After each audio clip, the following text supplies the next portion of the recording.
15장 1절로 11절 말씀입니다. 고린도전서 15장 1절로 11절 말씀.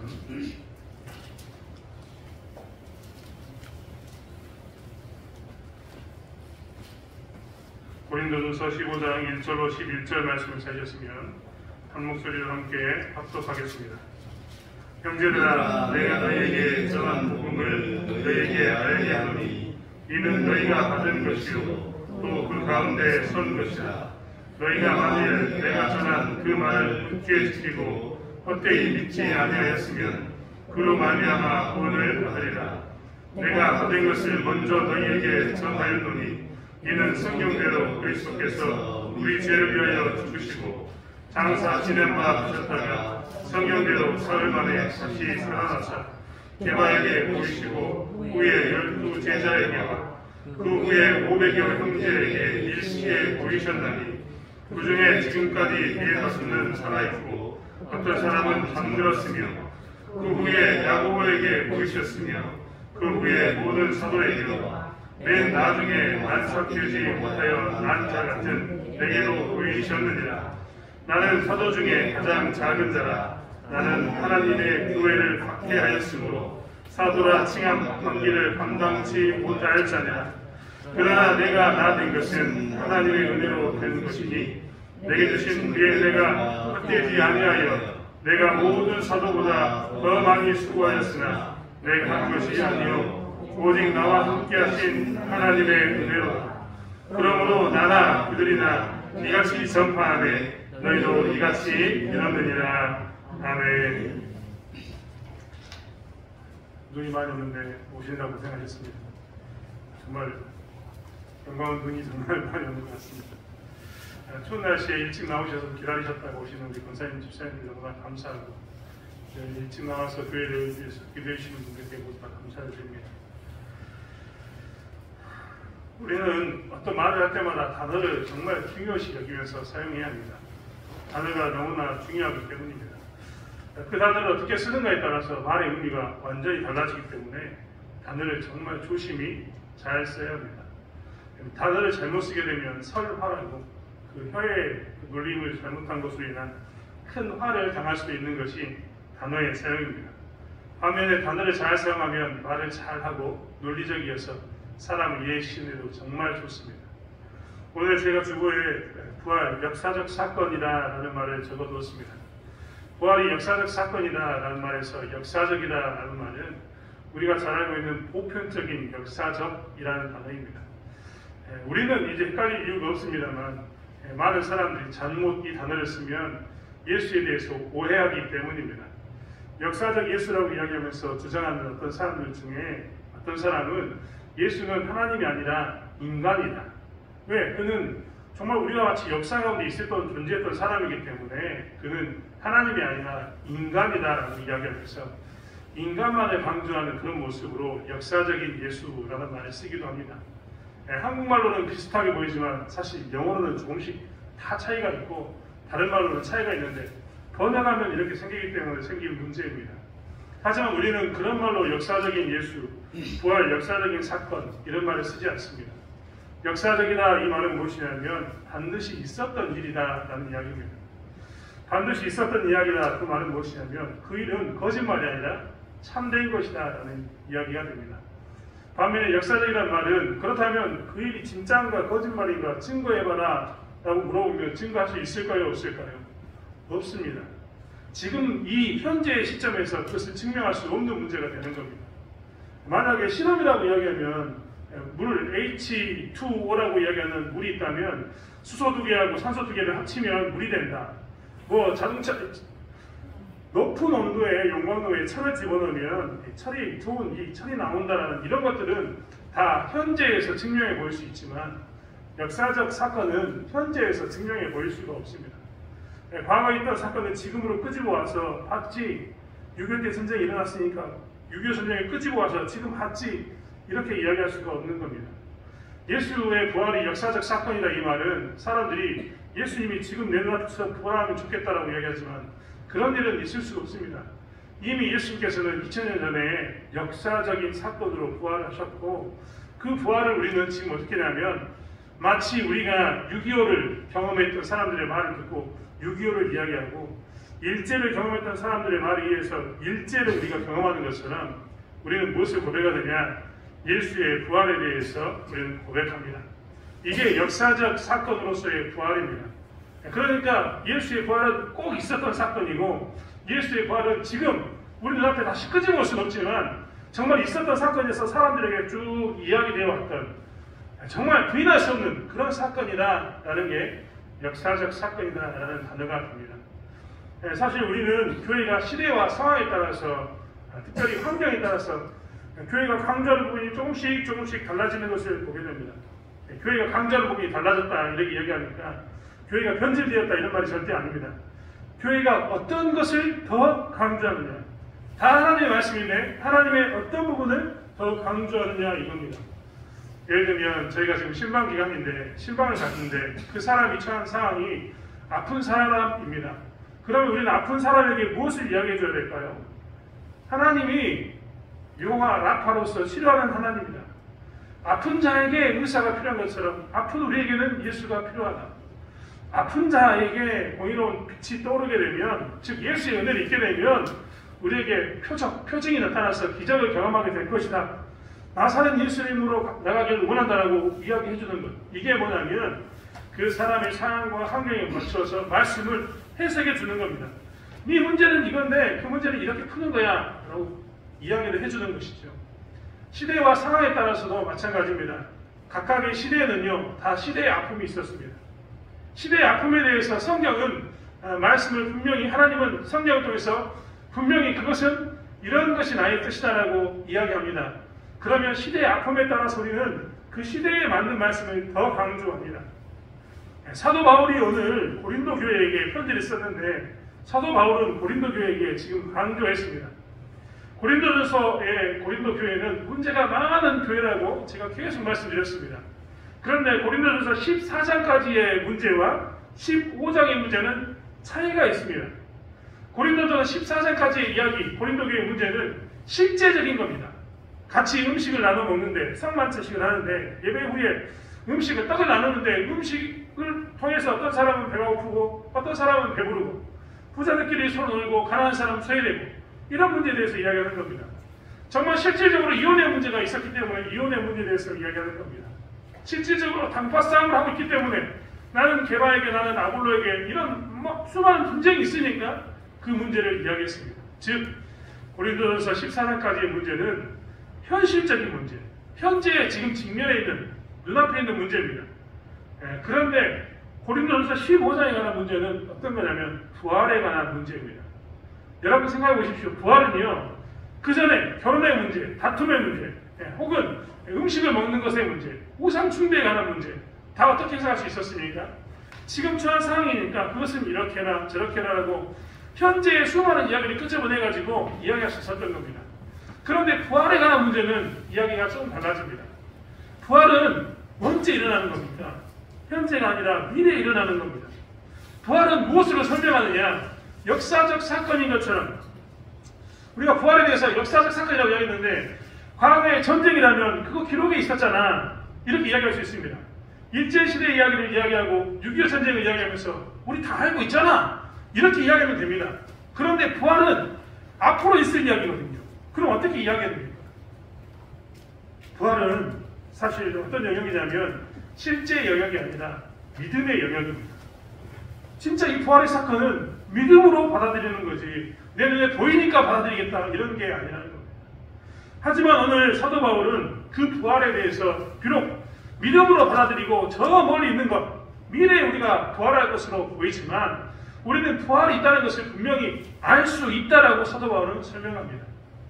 부활이 있다는 것을 어떻게 알 수 있느냐? 예수님이 부활했다는 것을 어떻게 믿냐? 예수가 정말 부활했냐? 우리 입장에서는 예수가 부활했습니까? 예수가 부활했음을 믿습니까? 라고 이야기하면 다 아멘 할 겁니다만 고린도 교회는 그렇지 않았습니다. 예수가 부활한 이 문제에 대해서 고린도 교회는 아주 치열하게 싸웠습니다. 믿어지지 않아서 싸웠고 그들이 가진 생각이 달라서 싸웠습니다. 고린도 교회 사람들은 뭐 때문에 싸웠냐면 그들 스스로가 생각하기에 뭐 때문에 싸웠냐면 자기들의 생각으로는 고린도 사람들, 즉 헬라인들의 생각으로는 부활할 이유가 없는데 부활을 했기 때문입니다. 그들은 말씀드린 것처럼 이 땅에 있는 것은 다 부정한 것, 불완전한 것입니다. 하늘에 있는 것만 완전한 것인데 굳이 예수가 죽었다가 이제 그의 육신이 죽었으니까 완전해진 상태일 텐데 다시 육체로 부활한다는 게 이해가 되지 않았던 겁니다. 왜 완전함으로 갔다가 다시 불완전함으로 내려오는가? 이게 이해가 되지 않아서 그들은 무엇을 이야기하냐면 예수의 부활에 대해서 믿지 않았던 겁니다. 그래서 사실 사도 바울은 이 믿음의 영역인 부활에 대해서 설명하면서 진짜로 이 부활이 왜 있는 사건이냐면 우리의 믿음을 보아라라고 이야기합니다. 우리의 믿음, 특별히 우리가 지금 하고 있는 모습들을 보라라고 그는 이야기하고 있는 겁니다. 사도 바울은 부활에 대해서 그렇기 때문에 이야기하면서 제일 먼저 이야기하는 것은 무엇이냐면 무엇을 이야기하냐면 3절에 있는 말씀처럼 1절도 계속 말씀하고 있지만 3절의 말씀은 특별히 뭐라고 이야기하냐면 내가 받은 것을 먼저 너에게 전하였노니 라고 이야기합니다. 받은 것이 있었다는 겁니다. 사도 바울은 오늘 자기가 만삭 같은 사도 바울의 표현에 의하면 자기는 작은 자라고 표현하면서 뭐라고 표현했냐면 나는 하나님 안에서 어떤 사람이냐면 아직 다 태어나지 못한, 그러니까 달수를 채우지 못하는 그런 만삭되지 못하는 남자 같은 자라고 사도 바울은 자기를 소개합니다. 사도 바울은 자기를 그렇게 소개하는데 사도 바울이 만삭되지 못한 즉 다리 다 차지 못해서 태어난 것처럼 아주 늦게 태어난 자기의 모습이지만 기적까지 태어난 자기의 모습이지만 자기는 전승, 즉 오늘 말한 것처럼 내가 전해 들은 그것이 있었다라고 이야기합니다. 우리는 그럼 사도 바울이 무엇을 전해 들었을까? 갈라디아서 1장 11절과 12절에 보면 사도 바울은 이렇게 고백했습니다. 형제들아, 내가 너희에게 알게 하노니 내가 전한 복음은 사람의 뜻을 따라 되는 것이 아니니라. 이는 내가 사람에게서 받은 것도 아니요 배운 것도 아니요 오직 예수 그리스도의 계시로 말미암은 것이라. 즉 사도 바울은 자기가 받은 것이 있었는데 우리가 생각하기에는 사도 바울이 나중에 예수 믿고 사람에게 배웠겠다. 뭐 베드로나 오늘 요한이나 이런 사람에게 배웠겠지, 야고보에게 배웠겠지라고 생각하는데 그게 아니라 사도 바울은 누구에게 받았다고요? 그리스도의 계시로 전승을 받았습니다. 그래서 사도 바울은 이야기할 수 있었던 겁니다. 이 부활은 내가 확실하게 증명해 줄 수 있다. 부활은 믿음의 영역이지만 내가 그 부활이 진짜 있을 것과 진짜 예수님이 부활했던 그것이 사실인 것을 증명해 줄 수 있는데 그것은 뭐냐면 내가 이미 받았다. 내가 그거 확실히 받았다니까. 누구에게? 예수에게 내가 받았기 때문에 내가 너희들이 전하고 있는 이 모습을 보면 알 수 있지 않느냐라고 이야기합니다. 자기는 비록 만삭되지 못한 자 같은 자이지만 예수 그리스도의 계시로부터 분명히 받아서 이것을 전하고 있다라고 이야기하면서 자기가 직접 들었다라고 이야기하는 겁니다. 여러분 법정에서도요 남이 했던 이야기를 듣고 전하는 것은요 효력이 없습니다. 하지만 자기가 직접 보고 들은 것은요 효력이 있습니다. 사도 바울은 그것을 이야기합니다. 내가 직접 들었다. 직접 예수에게서 직접 듣고 예수가 부활했던 것을 내가 직접 보았다라고 이야기하면서 그렇기 때문에 부활이 있다라고 이야기합니다. 또한 사도 바울은 무엇을 이야기하냐면 나는 직접 본 것뿐만 아니라 내 눈에 본 이 사건에 대해서 성경의 기록을 통해서 확인했다라고 이야기합니다. 여러분 예수님께서는요 그가 그의 계시로 사도 바울에게 나타났는데 예수님은 이미 이 땅에 계시면서 계속해서 제자들에게 뭐라고 이야기하냐면 내가 이제 고난을 받고 저들에 의해서 죽임을 당할 것이다. 그리고 사흘 만에 부활할 것이다 라는 것을 수없이 이야기하셨습니다. 그것이 수없이 기록으로 남아있습니다. 사도 바울은 그것을 뭐했다? 성경을 통해서 보았다라고 이야기하고 믿었다라고 이야기합니다. 특별히 이 당시에 사람들이 어떤 성경을 더 많이 보았냐면 구약 성경을 더 많이 보았습니다. 사도 바울은 그 구약 성경 안에서도 무엇을 보았냐면 나는 성경 안에서도 뭘 보았다? 나는 무엇을 보았냐면 이 죽음과 부활을 보았다라고 이야기합니다. 유대인들 혹은 지금 헬라 사람들은 그들 입장에서 생각하기에 지금 예수를 따르는 사람들이 예수님이 죽고 나니까 지금 예수님이 없으니까 자기들끼리 이야기를 만들어가지고 그냥 뚝딱 만든 것이 아니냐. 예수가 이 땅에 오셨다가 그냥 우연찮게 죽은 것이 아니냐.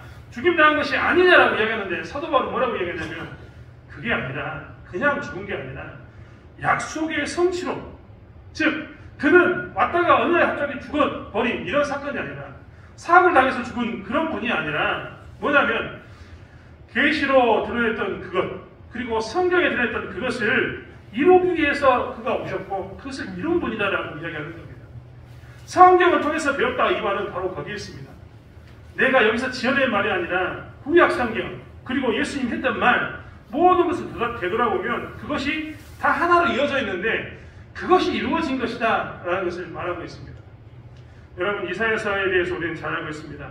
이사야서는 특별히 예수 그리스도에 대한 수많은 이야기가 들어있습니다.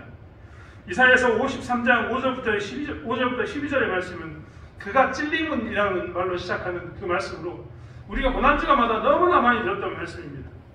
이사야서 53장 12절의 말씀에 보면 이런 말이 들어있습니다. 그러므로 내가 그에게 존귀한 자와 함께 몫을 받게 하며 강한 자와 함께 탈취한 것을 나누게 하리니 이는 그가 자기 영혼을 버려 사망에 이르게 하며 범죄자 중 하나로 헤아림을 받았음이니라. 그러나 그가 많은 사람의 죄를 담당하며 범죄자를 위하여 기도하였느니라. 이 이야기는 누구냐면 예수 그리스도에 대한 이야기입니다. 예수님이 어떻게 죽을 것인가에 대해서 그는 이사야서는 기록하고 있는데 그가 채찍과 고난, 질고를 받고 난 후에 마지막에는 어떻게 되냐면 사람들에 의해서 범죄자 중에 한 명으로 취급받으면서 나쁜 사람 중에 한 명, 죽어야 될 사람의 한 명으로 취급받으면서 그가 어떻게 하겠다? 죽을 거다라고 이야기합니다. 그런데 그 일이 진짜 이루어졌습니까? 안 이루어졌습니까? 이루어졌습니다. 그리고 그는 어떻게 됐습니까? 부활했습니다. 시편 16편에 있는 말씀과 시편 110편에 있는 말씀을 비교해보면 다윗은 다윗 스스로가 뭐라고 이야기하냐면 나는 내 육체가 썩기 직전에 부활하신 예수님과 함께 부활할 거다라고 고백합니다. 성경에 있는 이런 모든 말씀들이 이 예수님의 부활을 증명하고 죽음과 부활을 증명하고 있는데 사도 바울은 그것을 이야기하고 있는 겁니다. 예수님의 부활은 그냥 이루어진 게 아니라 이 예수님의 계시했던 말씀과 성경에 기록된 말씀이 이루어진 것으로 나타난 사건이고 너희들이 만약에 성경을 믿는다면 그리고 너희들이 만약에 이 계시를 믿는다면 너희들이 알 수 있는 것처럼 그의 부활은 예수의 부활은 사실이다라고 이야기합니다. 그리고 예수의 부활이 사실이라면 우리의 부활도 사실이다라고 사도 바울은 이야기하고 있는 겁니다. 두 번째로 사도 바울이 부활이 사실이다라는 것을 예수의 부활이 특별히 사실인 것에 대해 이야기하면서 무엇을 이야기하냐면 증거와 증인이 있다라고 이야기합니다. 여러분, 우리는 증거와 증인이 얼마나 중요한지 잘 알고 있습니다.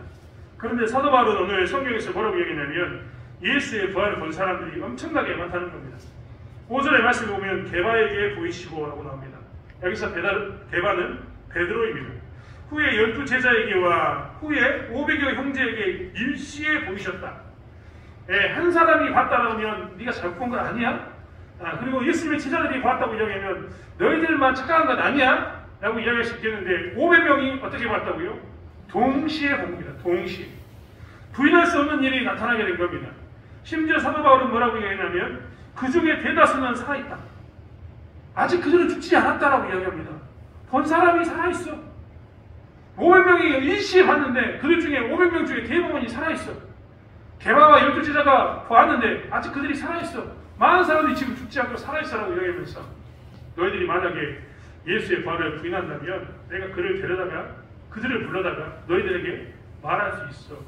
증인이 있어라고 이야기하면서 이 수많은 증인이 있는 것만 봐도 예수는 확실히 부활했다라고 이야기합니다. 그렇기 때문에 우리의 몸도 우리도 뭐 한다고요? 부활이 있다라고 가르치는 겁니다. 세 번째로 사도 바울은 뭐라고 이야기하냐면 부활이 있다는 증거 중에 가장 확실한 것, 너희들에게 가장 확실하게 지금 내가 드러낼 수 있는 것은 그 부활의 증거는 나다라고 이야기합니다. 나. 사도 바울이 스스로가 내가 부활의 증거다라고 이야기합니다. 왜냐하면 사도 바울의 인생을 보면 어떤 극적인 변화를 사도 바울은 경험했는데 우리가 소위 말하는 드라마틱한 그런 경험을 했는데 그 사건이 무엇이냐면 예수를 만나는 것, 부활하신 예수를 만나는 것이었다라고 사도 바울은 이야기합니다. 사도 바울은 자기가 그래서 스스로 이야기하기를 내가 부활을 경험해서 내가 다메섹상으로 가는 길에서 예수를 만남으로 해서 부활을 경험했고 부활하신 예수를 만남으로 해서 내 인생은 예전에는 예수 믿는 사람을 박해하고 그들을 죽이는 자리에 있었으나 지금은 모욕을 당하면서 죽을 위협을 경험하면서 내가 너희들에게 나와서 이 먼 고린도 지역까지 와서 복음을 전하고 있지 않느냐. 내가 증거이고 내가 증인이다라고 사도 바울은 이야기합니다. 내가 예수를, 부활한 예수를 보지 않았다면, 만나지 않았다면, 그게 확실하지 않다면 내가 그 잘나가던, 좋게 잘나갔던 바리새파에서 유력한 지도자의 그것을 다 버리고 그것을 배설물로 여기고 내가 감히 이 먼 타국에서 너희들에게 조롱을 받으면서 복음을 전하겠느냐. 내가 죽음의 위협을 수없이 넘어가면서 40에서 하나가만 매를 맞으면서 내가 너희들에게 복음을 전하겠느냐라고 이야기합니다.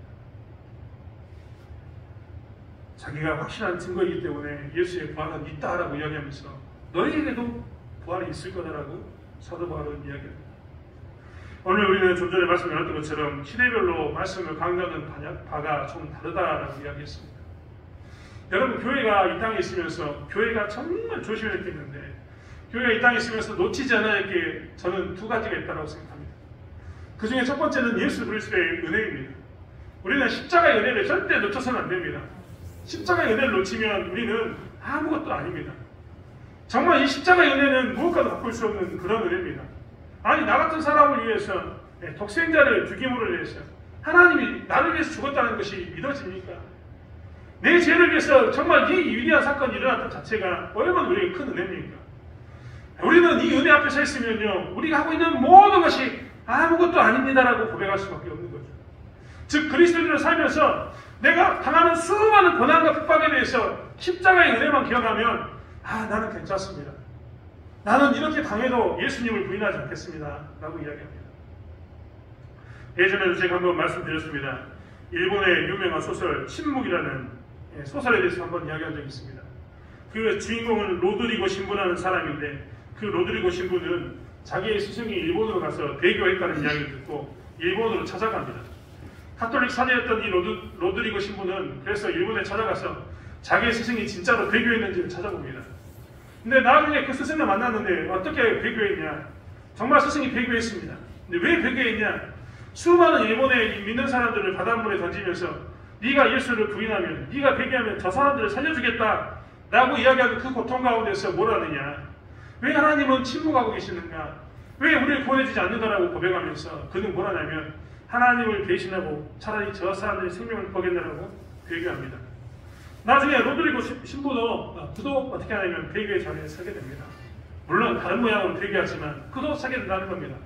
그러면서 하는 이야기가 배교가 순교보다 더 가벼운 것이냐 나쁜 것이냐라고 이야기하면서 여러 사람의 생명을 살리는 것이 더 유익하지 않는가라고 그 소설에서는 그런 모양으로 결론을 냅니다. 많은 사람들이 이 침묵이라는 영화를 보고 이 소설을 보면서 굉장히 많은 신앙적인 고민을 하고 있는 것을 저는 보았습니다. 이것만 바라보면 진짜 내가 예수를 잠깐 부인하면, 특별히 그 당시에 예수를 부인하게 하는 방법으로 예수의 성화를 바닥에 깔아놓고 그것을 밟아라, 침을 뱉어라 이런 걸 시켰거든요. 예수 믿는 사람이라면 예수의 얼굴을 안 밟을 걸 아니까, 예수 믿는 사람이라면 침 뱉지 않을 걸 아니까 그런 걸 시켰던 겁니다. 그런데 이것에 내가 밟기만 하면 저 많은 사람들이 생명이 구원되는 것을 알고 밟는 배교자가 나오게 되었다는 것. 자기의 목숨을 구하기 위해서 기꺼이 밟는, 침을 뱉는 사람이 나오게 되었다는 것을 이야기합니다. 그 작가는 과연 죽어가는 저 사람과 내가 예수를 부인하는 것과 얼마나 무게가 어떤 것이 차이가 있냐라는 것을 묻는 것을 보면서 사람들은 정말 많이 고민하는 것을 봤습니다. 이렇게만 보면 그것은 그래 보입니다. 그런데요, 전혀 다른 이야기가 있습니다. 초대교회의 순교자의 역사를 기록해놓은 나는 그리스도인이다라는 책을 보면 거기에는요, 사람들이 다 죽기를 자처합니다. 우리가 잘 알고 있는 폴리캅은 아니 내 평생에 예수가 나를 부인한 적이 없는데 내가 지금 예수를 부인하고 있겠느냐, 나를 저 잿더미 안에 불 안에 화형시켜라라고 스스로가 이야기합니다. 여러분, 오늘 그 침묵에 있는 이야기처럼 자기가 사랑하는 사람들이 빠져 죽게 되었는데 내가 이것만을 밟으면 저들을 살려준다고 하면 밟아버리지 했던 사람이 그 소설에는 존재하지만요, 나는 그리스도인이다라고 이야기했던 그 초대교회에 있었던 그 여인들, 특별히 심포로사라고 이야기했던 여인은 자기의 일곱 아들과 함께 어떻게 했냐면 순교를 당했습니다. 재밌습니다. 자기 아들들을, 네가 예수를 부인하면 아들들을 살려주겠다라고 이야기합니다.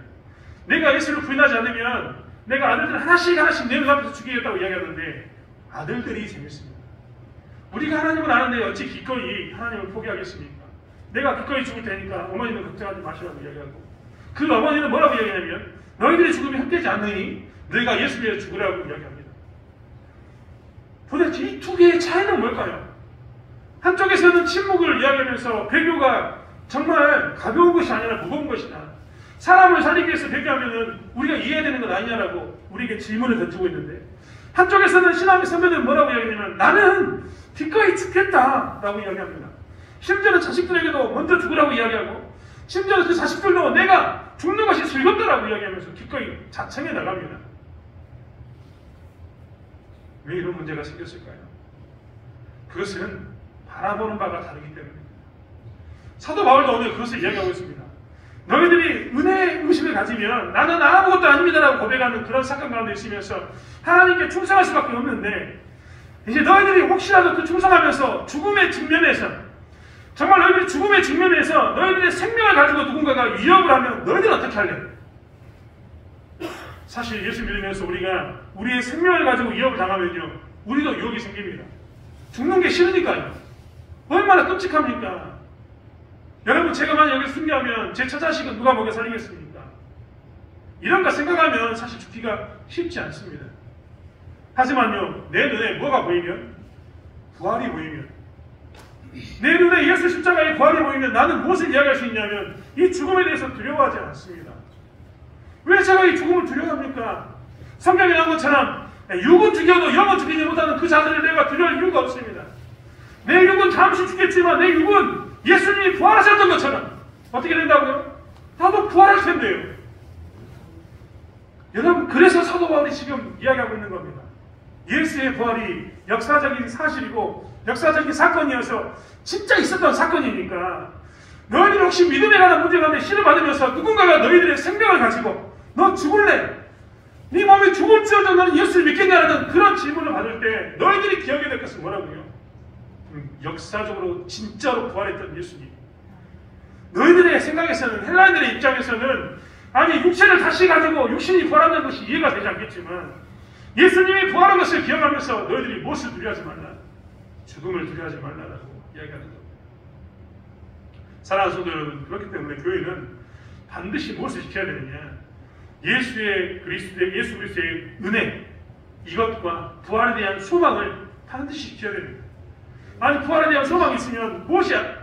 죽음이 두렵지 않다니까요. 여러분, 수많은 신앙의 순교자들이 어떻게 죽었습니까? 그들이 기꺼이 대항할 수 있어서나 대항하지 않습니다.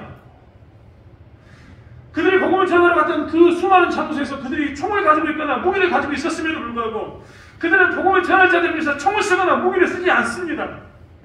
그리고 심지어는 성경을 전해주고 예수를 믿는 그 말씀을 전해주고 기꺼이 죽습니다. 왜 죽었을까요? 이 땅의 생명을 끝이 나면 그들은 두려워서 죽지 못합니다. 하지만 부활이 있기에 그들은 기꺼이 즐겁게 예수를 위해서, 복음을 위해서 죽을 수 있었던 겁니다. 사랑하는 성도 여러분, 이 시대에 많은 기독교가 약해졌, 많은 그리스도인들이 정말 신앙 안에서 고민하고 힘들어하는 것 이해합니다.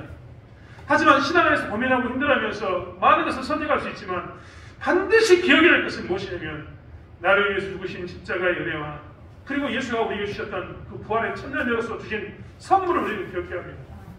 그리고 우리가 소위 말하는 그 일본 소설 침묵에서 이야기한 것처럼 내가 이렇게 하는 것이 오히려 더 낫지 않느냐고 이야기하는 수많은 갈등 가운데 있었을 때 무엇을 이야기하느냐면, 나는 그리스도인이고 나에게는 부활이 있음으로 해서 나의 죽음이 두렵지 않습니다. 죽음의 길이 비록 여러분의 눈에는 죽음의 길로 보이지만 그 죽음의 길이 예수의 길이라면 나는 그 길을 가겠습니다라고 고백하는 그 믿음이 필요한 줄 믿습니다. 사랑하는 성도 여러분, 저희 대창교회가 이 믿음을 회복하기 원합니다. 무엇이 두렵습니까? 눈보라 갇히면 교회 나오기 어렵죠. 안 나왔다고 뭐 탓하는 게 절대 아닙니다. 하지만요, 나오면서 우리가 하는 고백이 우리가 차이가 있지 않습니까? 하나님, 나는 주의 전이 좋습니다. 나는 가지 않고 견딜 수가 없습니다. 내가 은혜를 알고 부활의 소망을 하는데 이런 추위가 나에게 장애가 되겠습니까? 라고 기도하는 것.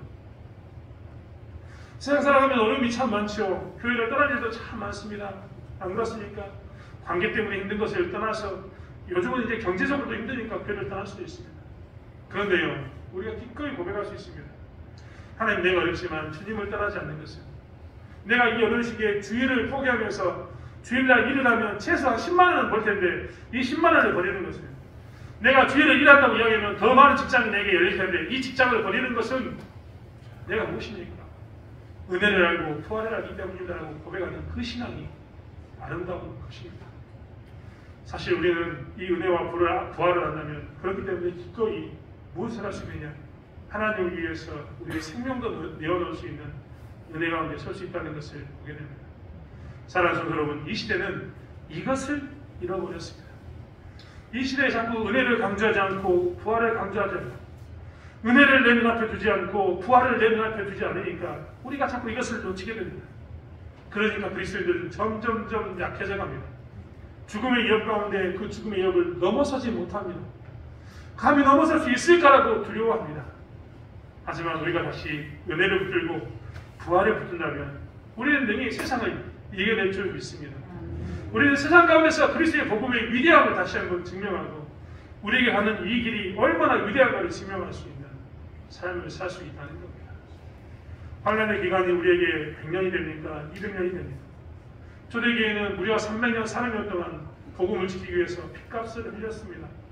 그들의 핏값 앞에는 항상 무엇이 있었냐면 부활에 대한 소망이 있었습니다. 부활이 있기에 핏값을 흘리면서 그들은 깎지 않았던 겁니다. 그러한 것처럼 이 땅에서 우리가 수많은 것을 바라볼 수 있으나 부활을 바라봄으로 인해서 내가 이렇게 사는 것, 내가 예수 믿고 이렇게 행동하는 것에 대해서 기뻐하는 삶을 살아가는 저와 여러분이 되기를 원합니다. 예수 믿는 것 때문에 포기한 것이 아깝다라고 이야기하는 것이 아니라 예수 믿고 포기하는 것에 대해서, 예수 때문에 그것을 포기하는 것에 대해서 부활을 바라보면 이것은 아무것도 아니다라고 고백하는 그런 믿음의 삶을 살아가는 저와 여러분이 되기를 원합니다. 기도하겠습니다.